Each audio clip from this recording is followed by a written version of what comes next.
today's show, we look back on the action from the recent opening round of the My Bike Motorcycle Insurance Australian Superbike Championship presented by Motul. Then we head to Winton Motor Raceway in Victoria and relive all the highlights from the third round of last year's Hi-Tech Drift All-Star Series.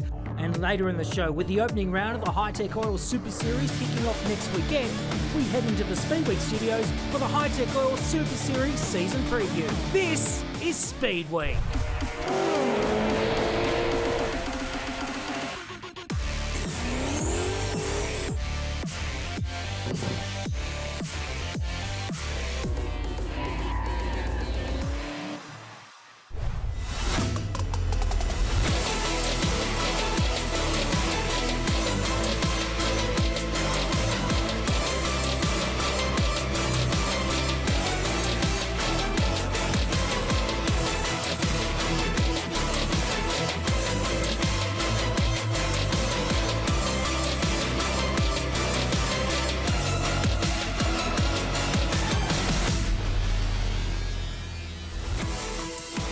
Welcome to one of the greatest motorsport circuits on the planet, Phillip Island. Fast, flowing, high-risk track with million-dollar views. And this is where we are kicking off round one of the 2023 My Bike Motorcycle Insurance Australian Superbike Championship presented by Motul. Hi, I'm Kate Peck, and with me is ASBK champ and World Endurance champ, Steve Martin. Steve, are you so excited to go racing, and especially kicking it off at a track like this with so much history? Look, Kate, it feels like we come here 100 times a year, but I'd still rather come to this place than any other track in Australia just about because of the atmosphere here.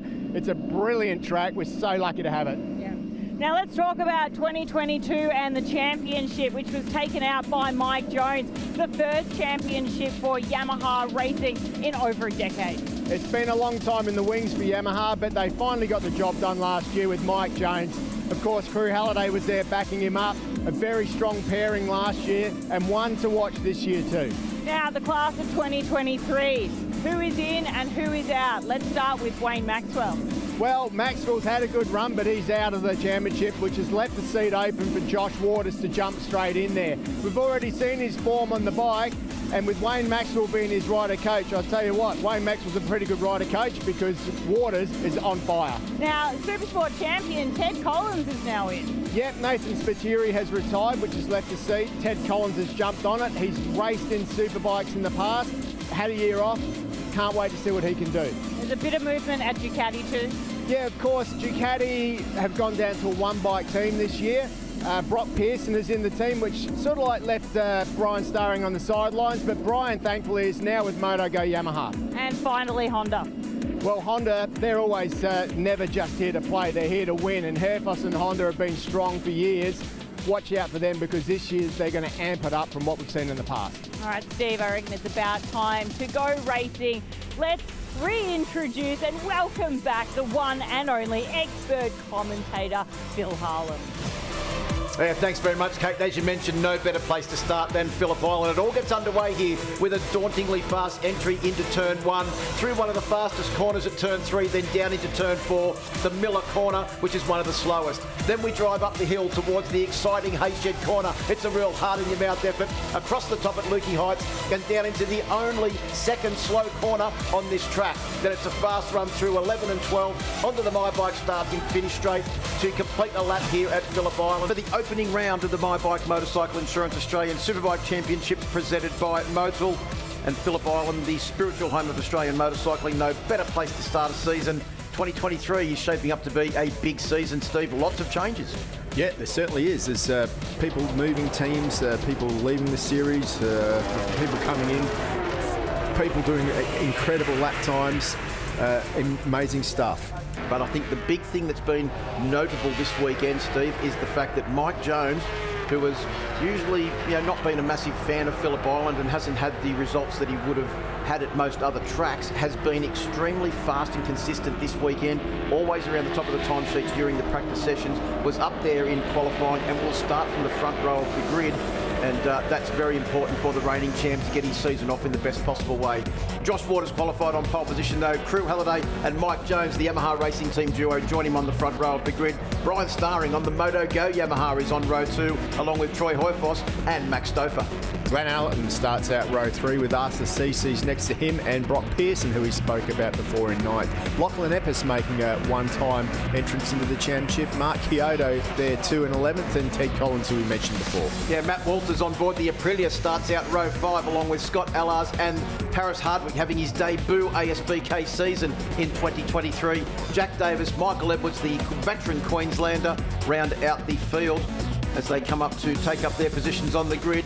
It is all about the McMartin Racing Team machine, and Josh Waters qualified on pole position with a 31.1, best ever motorcycle lap for an ASBK spec machine around this Phillip Island circuit, bettering his previous best of a 1:31.235 set at the second last round of the championship last year. But we're ready to go racing. 2023 starts now, Steve Martin, as we go into the starters' hands. And Superbikes are go for 2023. Good start from Mike Jones. Looks like an excellent start too for Brian Starring, who's got a good jump off the line along with Troy Herfoss. And as they go down in towards turn 1, it is Arthur Cece's from the 3rd row of the grid up into 2nd position. Troy Herfoss trying to go up inside him on the run in towards turn 1, but it is Waters that lead. And Cece's, as predicted, got a flying start on board the Unitech Yamaha and has just been bettered by Troy Herfoss, but he's still sitting up there in 3rd. Yeah, good move by Herfoss. He hasn't looked that strong over the course of the weekend, but I tell you what, he's coming on strong now, and you cannot let Waters get away. Allerton's there as well on the inside. That was a cracking start from Glenn Allerton on the Spectro Oils M1000 RR as he tries to go up the inside of Arthur Cece's. He's full of confidence, Glenn Allerton. The bike is pretty much exactly the same as it was at the last round last year when he had those great results at the Ben Motorsport Park, and he's coming here full of confidence, has the 3-time Australian champion Glenn Allerton. Keep on an eye on board bike number 14 as this race progresses. Halliday isn't going to be happy because his start not so good, back in 7th position. Mike Jones is back in the pack too, looking to go round the outside of the number 14 man Allerton now as they head down the hill for the first time. Big dive down the inside from Mike Jones. Couldn't get up the inside of the late braking Glenn Allerton at turn 10. But it is Josh Waters that has put a 0.6 second lead on the rest of the field. Herfoss now up into 2nd place. Is that enough, Steve, that Herfoss won't be able to take advantage of the slipstream of bike number 21 as they come round through turn 12 for the first time and down onto the Gardner Straight? I mean, that is a pretty big gap already building there. That is, yeah, you're not going to get a slipstream from that. The number 21, Josh Waters, and the McMartin Racing V4 is gone. 36.2 standing start. And 0.983 the lead as they came across the line for Waters on board bike number 21 ahead of Herfoss 17. The Penrite Oils Elite Roads entry, and still holding down 3rd is Arthur Cece's. You mentioned before in qualifying that he's been doing a lot of work on race distance. He's now got the 2 Yamaha Racing Team machines. Oh no, something's gone wrong there. That's Crew Halliday that's had to take evasive action through the gravel trap, and he's had to bail off before that bike hits the wall. Unfortunately for Crew Halliday, his race has finished early. Something strange happened there. It was almost like he ran into the back of someone. Well, he had to take some evasive action. I'm not sure what happened in front of him, but that was a big moment for Crew Halliday, and also I think Mike Jones as well. And it looks like Arthur Cece's got a problem as well. He's going back down through the field, so maybe a problem with Arthur's bike. Yeah, it looks like that could be the case. Wow, we'll get a replay on that, hopefully we'll be able to have a look. But meanwhile, back up the front, it is Herfoss in 2nd position behind Waters. That lead 1.7 now. And it's actually expanding. But look at Max. This is a great result for him in the top 5. Yeah, he's holding on to the back of Glenn Allerton. Here we go. You can see there. Something's gone wrong with Arthur Cece's. And Jones had to go up the inside. Crew was left with nowhere to go. And a miraculous display of skill there from Crew Halliday to keep that bike upright through the gravel trap and then essentially jump off it at low speed on the other side of the gravel trap before it hit the wall. Yeah, that was definitely not Crew's issue. He did a great job to evade that. And Jones is right onto the back of Herfoss now as they come round through turn 2. Nice and tight there too. Did you notice how tight Jones's line was? Looking nice and smooth. He's always very economical on the bike. Herfoss has got his elbows out. Jones using less of the racetrack at the moment. Definitely looks like he's looking for a way through. Yeah, Herfoss looked like he was starting to slide the bike a little bit through Stoner Corner turn 3 on that occasion. Mike Jones being very Jorge Lorenzo-like as normal, just smooth as silk. as he tries to drive up the inside of Herfoss as they come up towards the hay shed though, but Herfoss gets the power down on the Penrite Honda as we head up towards the hay shed, and there's Crew Halliday. Let's go down to KP for an update from pit lane. Yeah, I've got Yamaha Motorsport manager Scott Bishop here. Scott, that was quite an evasive move there from Crew. Do you think he's okay? Maybe it was a bit of his motocross background that helped him get off there. Oh, looking at it there, I can see that it looked like Sissus looked like he had a bit of a problem. Mike's avoided Arthur, and then obviously Crew's had to avoid both of them and had to stand the bike up and run off onto the grass into the gravel. So he looks like he's collided to a little bit of the wall and walking with a bit of limp, so we just hope he's okay. We can get him back and get him sorted for tomorrow. Thanks. Okay, thank you. Yeah, thanks very much, KP. Good to hear from Scott Bishop down there. Look at the lead now for Waters, 3.3 seconds. Fastest lap of a 1:31.075. That's got to be a lap record, surely. It's wasn't the old lap record 31? I mean, that's quicker than his qualifying time. 31.705 was the old lap record, so he's just rearranged the numbers, Steve. Yeah. What an incredible And he's taken lap. 0.7 of a second off his own lap record. Yeah, it just goes to show track conditions are perfect out there at the moment. But, Max Stouffer getting a better of Glenn Allerton and Brian Starring. There is 6 Australian championships behind young Max Stouffer at the moment. 3 Superbike championships for Glenn Allerton, a 125, a Supersport and a Superbike championship for Brian Starring. And that's Paris Hardwick, unfortunately, an early end to his first race as a full-time ASBK rider. Yeah, that's at least he's had a bit of a shot at it. He knows what it's all about. Had a start underway, but it is Mike Jones now who's moved up into that second place. But 4.4 seconds the lead to Josh Waters out front. What lap times he's doing? 31.0, 31.3. It's incredible. Well, he can actually race in World Superbikes with those times because he's lapping about 1.5 seconds faster than anybody else on track. Jones' fastest lap so far is a 31.7, but his last lap was a 33.0. Herfoss was a 33.1. Max Stouffer just did his fastest lap at the race on the last lap, along with Glenn Allerton, a 32.9 for Stouffer, a 33.1 for Allerton. Well, let's see what Jones does this time now that he's dispatched of Herfoss. 32.3. Yep, so not too bad, but all Waters has got to do now is just dawdle to the end. Like he's literally made a basically 5-second lead. And he's not even at half race distance yet as Glenn Allerton tries to get the better of Max Stouffer. These two have been doing a little bit of racing because Glenn Allerton did actually race in the first couple of rounds of the St George Summer Night Series. Max did all 5 rounds of the championship. So he's coming into this season very race fit is Max Stouffer and looking extremely comfortable on board the GTR Motorstars team machine, the bike that's essentially prepared by Heath Griffin and his dad, Jamie Stouffer. Jamie Stouffer himself, a 4-time Australian champion, and doing a really good job at the moment to hang in there with some very experienced campaigners in Glenn Allerton and Brian Starring. Brock Pearson is back in 7th position, Ted Collins in 8th, Lachlan Epis in 9th, and Mark Chiodo rounds out the top 10, with Matt Walters having his Aprilia debut this weekend on board the RSV Ford, bike number 12 in 11th position, down to KP. Wayne Maxwell, Josh Waters' rider coach. Some rain is coming down, but he's really just run away with it out there.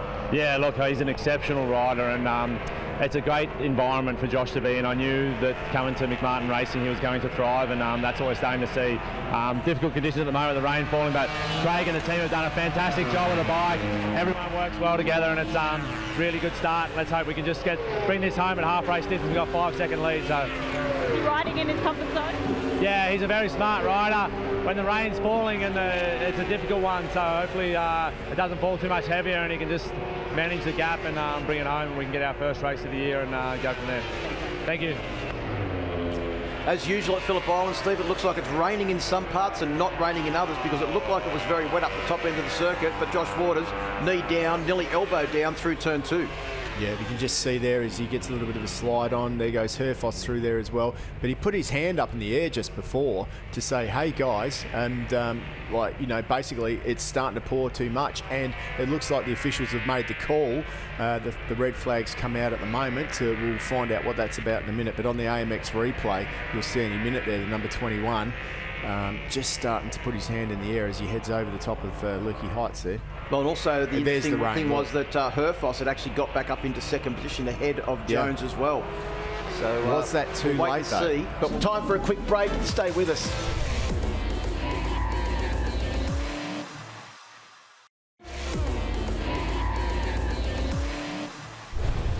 as they take up their positions on the grid. You can see Matt Walters there on bike number 12, the Aprilia RSV4. Matt making his debut on that bike here this weekend after many, many years of running Kawasaki equipment. And Josh is calling... was that Herfoss getting dragged off, or was it Mark Kyoto? I'm not sure, but I was just looking there that Josh was pulling one of the officials over to have a word to them and say something. I'm not sure what it was. No, there's Herfoss on the it was grid. Mark Kyoto that was dragged off, I think. And also Arthur being taken out of the grid as well. Maybe he wasn't on track at the completion of the first leg, and that's why he's not been able to start this race. We've got a green flag at the front, Steve, so we're just about ready to go racing again. Red flag leaves the front. Restart of Alpine Stars Superbike race number 1 at round 1 of 2023 in the starters' hands. Superbikes go cracking start from Troy Herfoss from the front row of the grid.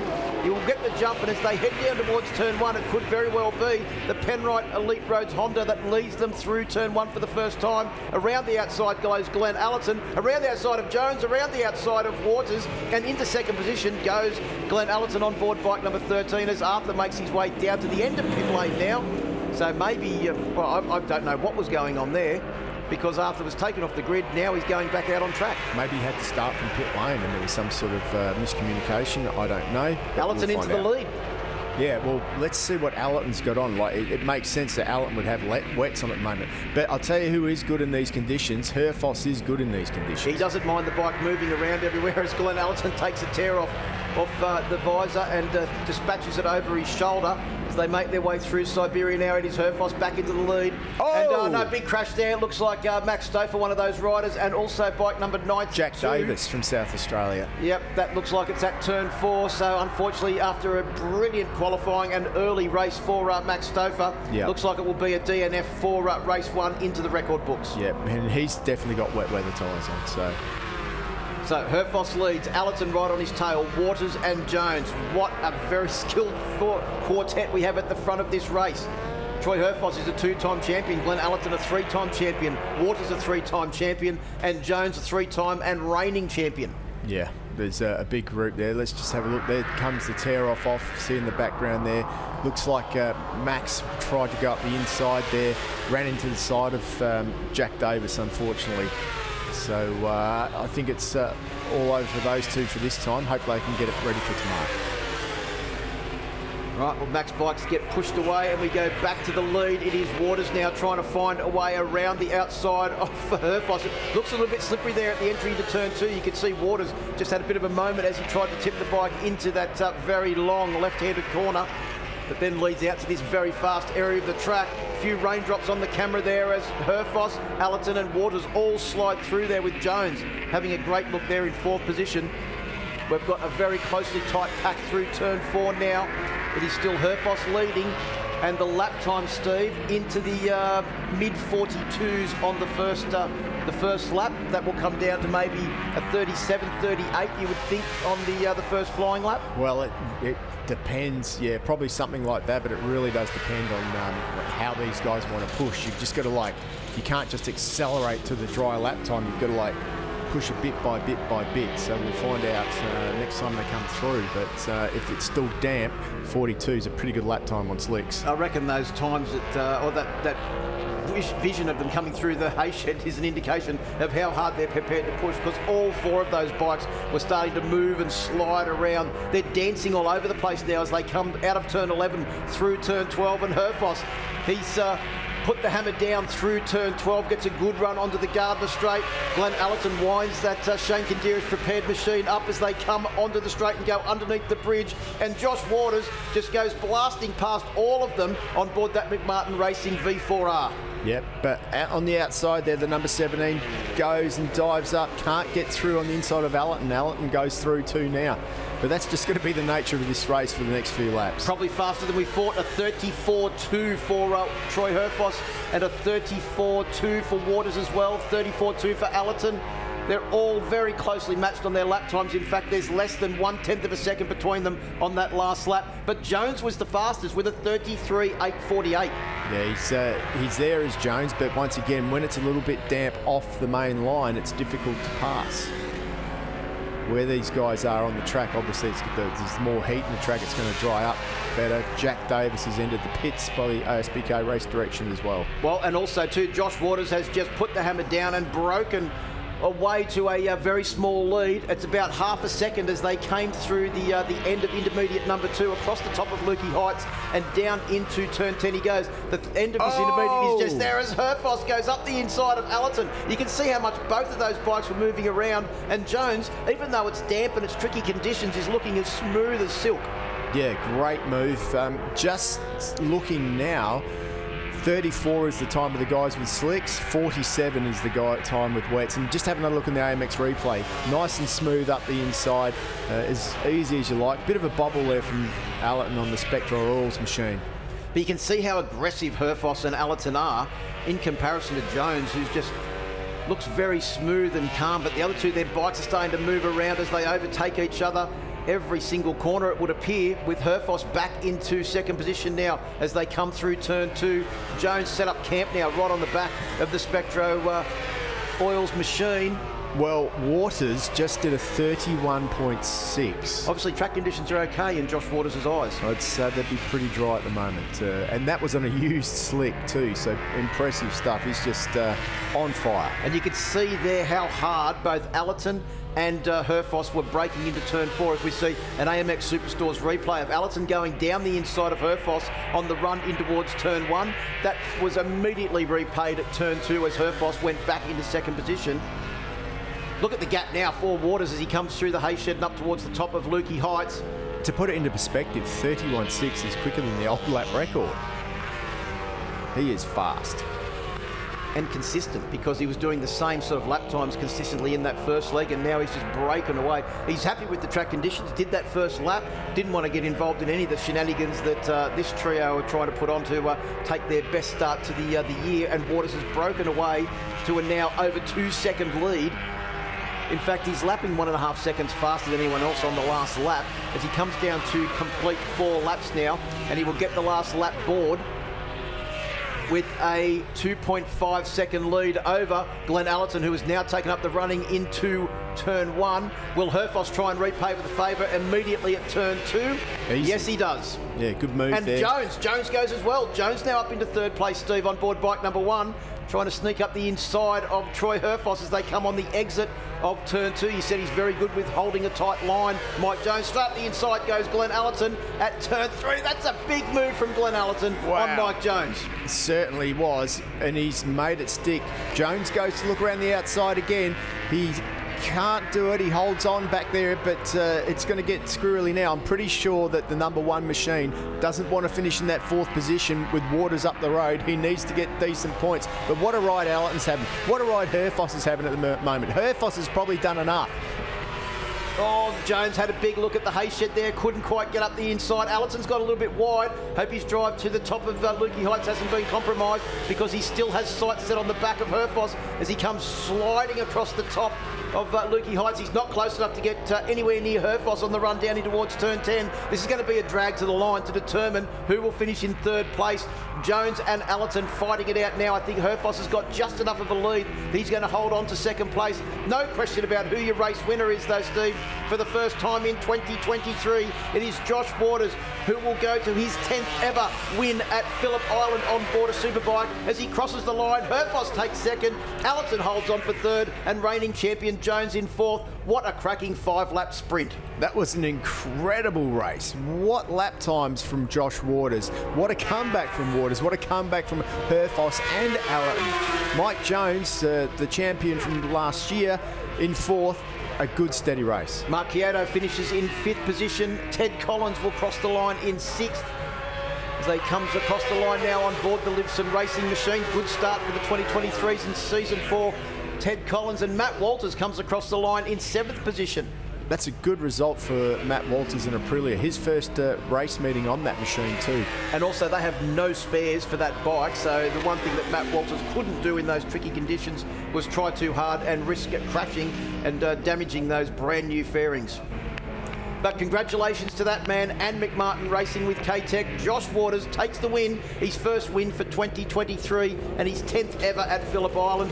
What a way to start the 2023 season. Confirmation of those results, 1.652 seconds, the eventual winning margin for Josh Waters over Troy Herfoss. Glenn Allerton in third, Mike Jones fourth, Kyoto fifth, Collins, Walters, Allars, Michael Kemp and Brock Pearson on those wet tyres rounds out the top 10. Yeah, absolute brilliant top 10. Brian Starring in 11th. Looks like he had wets on. Arthur Cece's did manage to finish in 12th after starting from pit lane. Lachlan Epps also went out on the wets, and you can just see there the back of the field, those guys that had issues in the race didn't manage to finish. But what a result for those guys. There's some real good guys up there that deserve to be up there. I mean, Allerton, the comeback king. Herfoss is just getting stronger and stronger. To take it to Josh Waters, it's going to happen. It didn't happen in this race, but it's going to happen this year. Well, a couple of weeks ago, there was some talk that Glenn Allerton may not be here at this first round of the championship. And what a way he started this first round with a third-place finish on board the Spectro Oils Film M1000RR. Congratulations to Shane for getting the bike ready. Let's have a look at the Honda highlights of race one. And weren't there some highlights, Steve? We got underway in perfect conditions. Josh Waters got a great start. Arthur Cece's got his traditional sensational start and was up into second position early on. From the front row, Crew Halliday is way back in the pack. We had some guys run off. That looks like Declan Cranberry maybe. But this was the big moment of the first part of the race. Crew Halliday avoiding action, and bang, that put paid to the end of the race for him. And that is not the start of the year that he wanted. Getting a decent patch with the right too. Josh Waters had a 5-second lead over Troy Herfoss and Mike Jones that were battling it out for second position. And then unfortunately, as he came across the top of Lukey Heights, came across a bit of water, indicated to the officials that there was a bit of water on the track. And the race was eventually red flagged, but not before that battle there between Glenn Allerton and Max Stouffer had gone on for many, many laps. At the restart, it was Herfoss that led them through turn one, but Allerton, look at that start. He went from fourth to second on the run through turn one and into turn two. Then we had a four-man battle, but just before that battle started, there was a big incident at turn four between Max Stouffer and also bike number 92, Jack Davis. It was on between these two the whole race though, wasn't it? It was Herfoss, Allerton, Herfoss. Meanwhile, out front, Waters took the lead. But in the end, the strongest guy was the number 17, Troy Herfoss. Mike Jones was well and truly in the mix as well, but no one could get near this man. On a wet and tricky track, set a lap time better than the previous lap record, and took the race win over Troy Herfoss and Glenn Allerton. They've made their way to Park from A, so has KP. In P3, Glenn Allerton, you seized that opportunity. Some really big moves there. It really came down to the line. Yeah, look, it was dicey conditions, but falls right into my wheelhouse. A bit of wet track and some slick tyres. I actually wish it stayed a little bit wetter. It dried out at the end, and Josh came blowing past us. And once he had a couple of corners in front of us, he was gone. But yeah, awesome battle with Troy. Him and I were taking turns of leading, and it was damp track, and it's like, how fast do I push? And yeah, I just had a great time. Well, congratulations, such important points for you. Thanks. All right, and in P2, Troy Herfoss. Troy, you thrive in tricky conditions, and that was some tricky conditions right there. These are really important championship points for you, but congratulations on a P2. Thanks, Kate. I thrive on racing, where, it's hard. I don't believe my package is where it needs to be over that raw speed part of the track, and that's just the way it is. And it's so hard to go through a whole Christmas break and testing and just keep answering questions as to why I'm not good enough, because I know we are, and like you just see in the race, we were competitive, and yeah, in the first start Josh was better. We knew that from before the race started, but it was interesting to see that when Mike did pass me, he come straight back to me, so that's promising for tomorrow. I'd like to be in the podium fight. Josh is on another planet. Like, for this weekend, the only thing that can beat Josh is Josh, unfortunately, and he was so impressive in that race, so it's a full credit to him and his team. But big thanks to my guys. We're here to race for a championship, and one of my best first races ever at Phillip Island, I think, so I'm happy with that. Oh, well done, Troy. It's so good to see you smiling. Thanks. And in P1, with such a dominant performance, Josh Waters winning the first race of the season. You've got to be happy with that. Yeah, over the moon. So I look good out there because my team. So huge thanks to my team, all my supporters, the team supporters. We did a lot of work and fortunate just then it paid off. So still got 2 races to go and need to keep my head down, my bum up and keep trying. The feeling on the bike, you must just be at one with it. It was obviously pretty good to do. I went quicker than I qualified just then, so that was pretty good. Conditions were so, hit and miss. And at the start of the race of our second start, Glenn and Troy are the best in those conditions. So I was very fortunate. And then when I knew it was time, that's when I could attack. Well done. We can't wait to see what you can do in the next race. Okay, thanks heaps.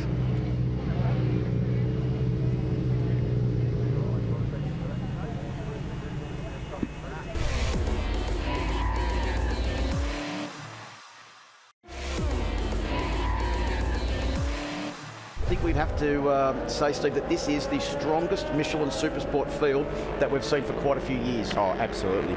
Probably since 2015, I would say. Massive field here. Right, let's confirm that grid for you. It is Harry Voigt, Tom Bramage and Ollie Simpson that will start from row 1. Joined on the second row, Jack Passfield, Dallas Skier and Cameron Dunker. And the third row, Jake Farnsworth, that man you spoke about before, has had a fantastic off-season doing plenty of racing. Sean Condon, the veteran, returning for a full season. And last year's reigning champion, Johnny Littris. Scotty Nicholson starts row 4 with Ty Lynch, last year's champion-elect. Next to him too, there he is now. He's going to be trying to do what he can to put it right. A lot of injuries he's had in the last few years is Ty Lynch, but with the period off over Christmas, let's hope that he's got himself all back together in good shape. Well, keep your eye on that man because no one could get near him in qualifying. He was 0.9 of a second faster than anybody else. Harry Voigt on board bike number 29, the Voigt contracting Yamaha YZF R6. Ollie Simpson looking pretty good there with the full yellow and black colour scheme as we get ready to go racing. Michelin Supersport race number 1.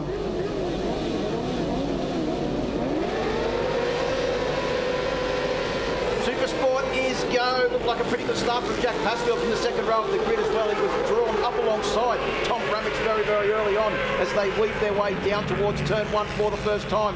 It is Ollie Simpson that will tuck in behind Harry Voigt into second position. Looks like Tom Bramage has gone back to about 5th position as they make their way through turn 1 for the first time. And Jack Passfield has got a cracking start on the stay upright rider training Yamaha R6 as he makes his way round turn 2 in 3rd position as the huge field all makes their way safely, it would appear, Steve, through turn 2 for the first time. Yeah, absolutely good to see. Looks like there could have been a few riders involved in some sort of incident just off the screen at the back of the pack there, but we'll find out more about that in a minute. But look at Harrison Voigt already. He's just got that 3-4 bike length lead at the moment with Simpson right behind him, Passfield there, Bramage, not the start he wants, but John Littris, he made his way forward, remembering that these conditions are completely different to what they've had. Look at the momentum of that bike go through there, moving all over the place already. Yeah, you can see the desperation to set up that extremely fast first lap from Harry Voigt. That's something that the riders that come back from Europe have seemed to have really been able to take on board. Santa Adjus did it sensationally last year when he came back to the Ben Motorsport Park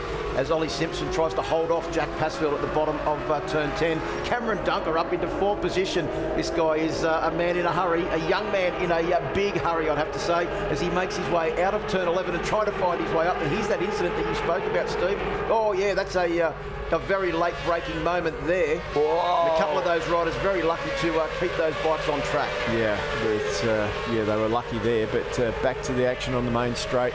And Jack Passfield just sitting in there now with Dunker. I mean, so impressed with him. Tommy Bramage just at the back of the screen there. Now, you've got to remember, okay, Harrison Voigt, he's heading overseas. So this is your battle for the championship in reality. It certainly is. And that moment, at the moment, is Ollie Simpson that's holding down that lead. Not too far back from Tom Bramage is John Littris and also Scott Nicholson. Jake Farnsworth in 8th, Luke Sanders in 9th on board bike number 88, and another graduate from the 300 category, Hayden Nelson, holding down 10th position, although he's just been bettered by the experienced campaigner from South Australia, Dallas Skier, on board bike number 86. Nice move by Passfield there. He's been coming back strong. You can just see the spots of rain as well, so nothing to worry about at this point, but rain, light showers are lurking And if we can see spots on the camera, they'll be seeing them on their visors. Oh, big move there from Simpson up the inside at the hay shed. That's a very fast, scary entry into that corner. Here's a replay on the AMX replay of that move by Jack Passfield that you mentioned about a second ago, Steve. It was very smooth and slick, straight down the inside at turn 4. Yeah, good move there, nice and clean. Simpson left the gate open, but he made up for it a few corners later, didn't he? And he's back in that second position. Bramich now up into third position. Where has Cameron Dunker gone? Cameron Dunker is out of that lead group. I'd say that he's made some sort of mistake because he was right there. Now he's slipped right off the back of that group. So he's had an issue or made a mistake, or maybe Bramich tried to make a pass on him and collected him a little bit. Not sure, didn't see what it was, but he's lost that toe that he had. But nevertheless, a brilliant start for the youngster. Very fast lap there from Harry Voigt, a 1:34.979. That would have to, let's compare that to the outright lap record for Supersport of a 1:35.2 set by Brian Starring in 2009 on a much more modified motorcycle. So I think we'll find that could be a new lap record. Yeah, that's impressive. For Harry Voigt, 1:34.979. To give you an idea, Ollie Simpson's last lap was a 1:36.981, 2 seconds a lap slower. Yeah, super impressive stuff there, just up the inside. But Voigt is on an absolute mission. He made 2.6 seconds on the group in the first lap and another 2 in the second lap. Out of Siberia we run up towards the hay shed, come across that little rise and then turn the bike into this dauntingly fast corner. You can see how hard Harry Voigt was pushing in that first lap to try and break the back of that pursuing pack, and that's exactly what he's done as this trio now come up towards the top of Lukey Heights and down in towards turn 10. Bramich up the inside of Ollie Simpson to take up the running on the Apex Group Bear Bird R6. New crew chief this year for Tom Bramich, Dougie Bloomer, jumping into the team to take over the data duties and crew chief side of things. Doing a really good job in getting the bike set up at the official ASBK test at Sydney Motorsport Park, and that momentum has continued on here at Phillip Island. Of course, Australian champion. We just have another look on the up the inside. There goes on the AMX replay goes Bramich. Beautiful move. Left plenty of space, had plenty to spare there, but it took him a couple of laps to build himself into it, and he didn't do anything silly. He built himself into it knowing that this is a decently long race, 10 laps. There's Harry Voigt, your race leader. The current gap is 5.5 seconds to the pursuing pack. They're not even actually in the shot. Here they come now. Bramich, Simpson and Passfield. Then the next group coming through contains our reigning champion, Johnny Littress. And that's Jake Farnsworth on bike number 49 up the inside. Cameron Dunker's fallen back into that group now. He's going to have a battle on his hands with those young hot chargers in there with both Jake Farnsworth and Littress. Doing a full season last year and some great work, and Littress ended up taking the championship due to a string of strong results from the round 2 at Queensland Raceway onwards throughout the season. Looks like Dallas Skier is also in that group as well, on board bike number 86, Ty Lynch and Scott Nicholson, some experienced campaigners amongst those three. Bramich holds it this time. Big group behind. Farnsworth almost looks like he's starting to catch up to that group in front too. Jack Passfield, who he's trying to chase down at the moment, 1.7 seconds to that group. So we'll keep an eye out, remembering that, let's forget Harrison Voigt, but that second group is basically for Tom Bramich. Down to KP in the pits. Yeah, I just spoke to Tom Bramich's crew chief. They've got new suspension on this year. They're working with a new company. They've made a couple of little tweaks last night on the suspension, and it's really helped a lot, they've found. Thanks very much, KP. And they're doing a good job, that team, as we said, and Tom's looking comfortable on the bike as well. He's been doing a lot of hard training in the off-season as well too, Steve. Yeah, he certainly has, as all of these guys have. They've, like to race around this circuit at these speeds, you've really got to put in the hard yards. And I mean, if you look at the body language of Harrison Voigt, who's leading this race by a country mile at the moment, he's so physical on the machine, riding it to the upteenth at every moment. It's good for these guys to see what they have to achieve. 35.3 last time round for Voitie, which is a pretty stable job. back down to KP for another update from pit lane. Yeah, I'm just feeling a few more raindrops coming down here. I've spoken to a few of the team. They've got their wets ready to go. So, yeah, watch this space. Yeah, thanks, Kate. That's the same drops that we could feel on our head just outside. Well, I could feel them on my head, Steve. Not sure about you. Well, not outside exactly. The pit box. Oh, no, that's bike number 72 has come to grief there. I'm not sure what's going on there, but it looks like that could be on the slip road at turn 4. That's Ben Baker. So, like, I was speaking to him this morning, just new into this class in reality, had the whole year off due to injury last year, broken collarbone, broken wrist, couple of operations. I mean, Ben Baker was so fast in the 300 Supersport class the year before that. So he's had a year off, but he's got his head screwed back on. Obviously some sort of issue there, but nevertheless keep an eye on him because the next time you see him, he will be further up the front for sure. Well, there we go. Round through turn 2. You can see more drops on the camera there. Tom Bramich still holding down that second position, but effectively the full-time championship lead in this race, because Harry Voigt, before he heads back to Europe, is really making a statement now. Not only the 34.979 that he did early on in the race, but his last lap was a 35.0. Not only fast, consistently, amazingly fast. Oh, that's a sensational lap time. It really is. On that bike, these bikes are so standard. You can just see he's riding through the chatter, the attitude of the bike. It's like on the limit everywhere. You can see, like, look at it moving around, but he's got it fully in control. Dragging his elbow as well. Here's an AMX Superstores replay of the move put on Ollie Simpson by Jack Passfield. By his own admission, didn't have the best day yesterday, did limited laps after a few issues, but I'll tell you what, he's in a pretty good place at the moment, moving up into 3rd place on the road as Harry Voigt comes round to complete 6 laps of this 10-lap journey. His last lap as he comes across the start-finish line at 35.2, so he's only dropped off by a couple of tenths of a second despite those raindrops that would be appearing on his visor. Bramich across the line now, and if anything, I think Cameron Dunker has managed to extricate himself from the battle between Dallas Steer, Jake Farnsworth, Scotty Nicholson and John Littris, and Ty Lynch behind, managing to hold off a couple of bike length leads. Steve, at Phillip Island, if you can get that far ahead, is that far enough that the riders behind can't utilise the slipstream? It is in this class. I mean, I take my hat off to Dunker. He's doing 36 and a halves, which is very similar to podium pace at the moment. So 36.5, I think, is his quickest lap time. Compared that to Tom Bramich's best, who he just did his best lap, 36.3. So 2 tenths.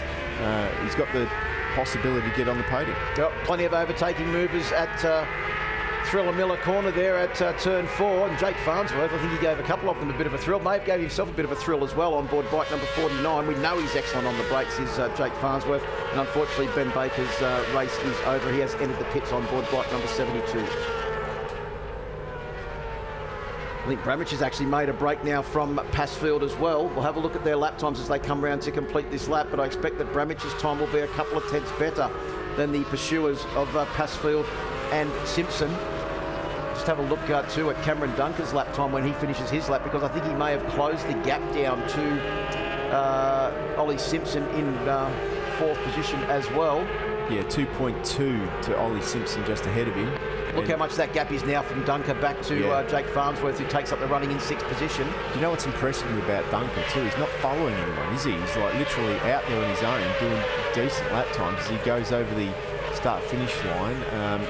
37.2 that time round, which is slightly quicker than Ollie Simpson, but not much. But Bramich sets his fastest lap, 36.2, so Bramich is definitely pulling away. That's 2 laps in a row now that Bramich has actually done his fastest lap, and he was 0.6 of a second, actually more than 0.6 of a second faster than Jack Passfield, and that's the reason why he's opened up that little gap as they came up towards the top of Lukey Heights, and he was able to continue that momentum on through turn 11 and 12 to complete the lap.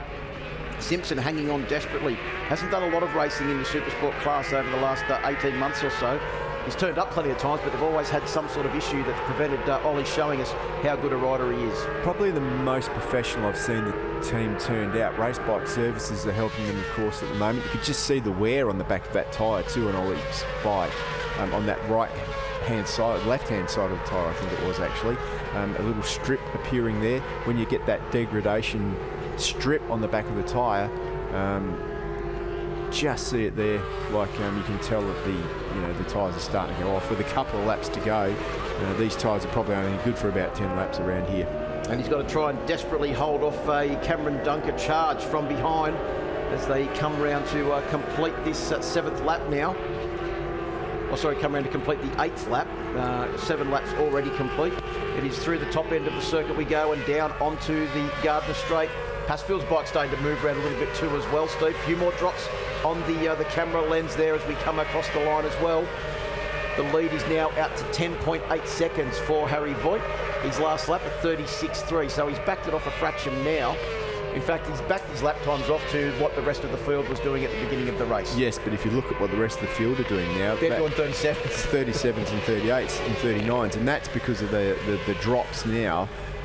You can only ride around so long with drops on your screen before you start to worry. Look how much he's sliding that thing. Well, and as you mentioned, the tyre degradation are only good for 10 laps. When you're pushing on at the pace that Voigt's been pushing on for this lap, his tyres are going to go off a little bit earlier than everybody else. Yeah, but as an example, the lap before, Bramich, you can see there the liquid on the track flag is out too. So now they really have to be careful, and it is rain on the surface now. The flag's being waved. That's why everyone's slowed it down. But once again, Voigt has kept it at 1.5 seconds quicker than everyone else. Well, he is a member of the Thriller Motorsport team, and he had done nothing but thrill everybody with his performance here this morning. He'll be coming round to get the last lap board in just a moment, will Harry Voigt, and currently holding down an 11.8 second lead over Tom Bramich, who holds down a pretty safe second position now with, in turn, a very handy 2.9 second lead over Jack Passfield. There's Ollie Simpson on the Race Bike Services Yamaha YZF R6. So it is the Yamaha benefit at the head of this field, pretty much the top, well, a long way back, I think, to about Tarbin Walker. No, even further back than that. I think Hunter Ford might be the first of our non-Yamaha runners in 16th position. Good to see Hunter back in the championship riding on board the Kawasaki ZX6.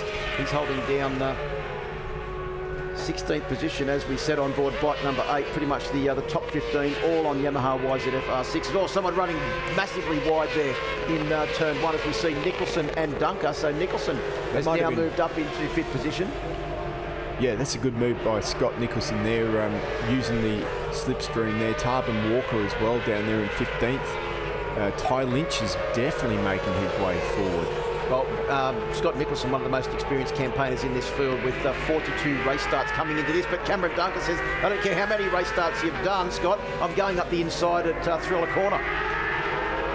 Look at the camera lens now. A lot more rain on there as Jake Farnsworth tries to go up the inside of Sean Condon on the Bike Biz machine. Couldn't quite get it done. Runs over the inside ripple strip on the Johnny Ray line, and it looked like Luke Sanders may have also come into contact with Farnsworth as they made their way out of turn 6 and up towards the hay shed. Yeah, Luke Sanders doing a good job up there. Red flag, we've got a red flag now. I'm not sure what that's about. It could be the rain on the circuit, or we'll let you know as soon as we know. Well, there's no doubting our race winner. That is Harry Voigt as he comes across the line. Led from start to finish, set a new lap record of a 1:34.979 on lap 2 of the race. So whatever happens, the results will probably go back to the lap before. Yep, lap 9 will be the lap that the results are counted from. And that will be Harry Voigt, Tom Bramich and Jack Passfield. Well, the big question is going to be, what was the order of the group behind Ollie Simpson, Scott Nicholson, Cameron Dunker, Dallas Gear, Ty Lynch, Jake Farnsworth, Sean Condon and John Littris, because there was only half a second covered Nicholson, who was sitting in 5th position, and Luke Sanders, who was, I think, back in about 9th position. Good decision there to put that red flag out. The race direction have put it out, obviously, because of the wet weather that we're getting. But look at this man. I mean, Harrison Voigt, he literally, he's not too worried about a couple of spots of rain, is he? He's just got that Yamaha zinging along. I love those slow motion shots where you can actually see how hard the components on that motorcycle and the rider are all working in unison to try and get that bike round the circuit at the pace that he was doing. All you can say is that was a display and a half from Harry Voigt, and can't wait to see him get back to Europe and follow his progress in the Moto2 Championship this year, along with Senna Adjus, who's also heading over to that championship as well. So 2 Australians are on good bikes, and let's hope they have some strong results. 100%. Yeah, that was a good way to start the weekend off for these guys too. They got a little bit of all conditions, a bit of perfect track, lap record broken, a little bit of rain, you know, broken in just nicely. Well, typical Phillip Island, dishes up everything in the space of 10 laps. So Harry comes back to Park Fermé. He'll be joined in there by Tom Bramage and Jack Passfield. And considering where Jack Passfield was yesterday after a couple of rough sessions, he'll be pretty happy to take that 3rd place. Confirmation of your results after 9 laps. It is Harry Voigt that takes the win from Tom Bramage and Jack Passfield. Ollie Simpson takes 4th place. Scott Nicholson takes 5th. Cameron Dunker 6th. Ty Lynch 7th. Sean Condon 8th. Dallas Skier in 9th. And Littress, the reigning champion, rounds out the top 10. Here's the highlights of this race, and it was Harry Voigt that got off to a sensational start and led them down in towards turn 1, and that was about the closest that anyone got to bike number 29 for the rest of the race, because he really put the hammer down from turn 1, and halfway round that lap, Steve, he had a considerable lead over Ollie Simpson, who was holding down 2nd place early. Yeah, absolutely. He was an absolute mission. Back in the pack, though, things were going off, weren't they? There were bikes everywhere, round the outside, round the inside. The Miller corner already providing thrills. Passfield came up the inside to take up the running in 2nd position. Tom Bramage was back in 3rd. It was only a lap or 2 later, and Bramage launched his assault. First, he took Jack Passfield at turn 1 as the former 300 champion Ben Baker, as race 6 ended early. Yeah, looked like he had some sort of issue there. Tom Bramage finally made his way into 2nd place. Harrison Voigt was up the road at that point, but there was lots of racing back in the back. Cameron Dunker, what a ride he had. Dallas Skier there too, Dyson with Jake Farnsworth. Yeah, it was Cameron Dunker that was up in the lead group early on. Then he dropped back into that 2nd group. Had a good battle with Nicholson. Nicholson got the better of him, and then Dunker straight back up the inside at turn 4. And that was a massive group of riders. Some very experienced campaigners in that pack as well. Sean Condon, you can see they're having a good battle with Jake Farnsworth. And then you saw the rain come out. Voigt looked behind, nothing to see here. Red flag came out, and it was all over.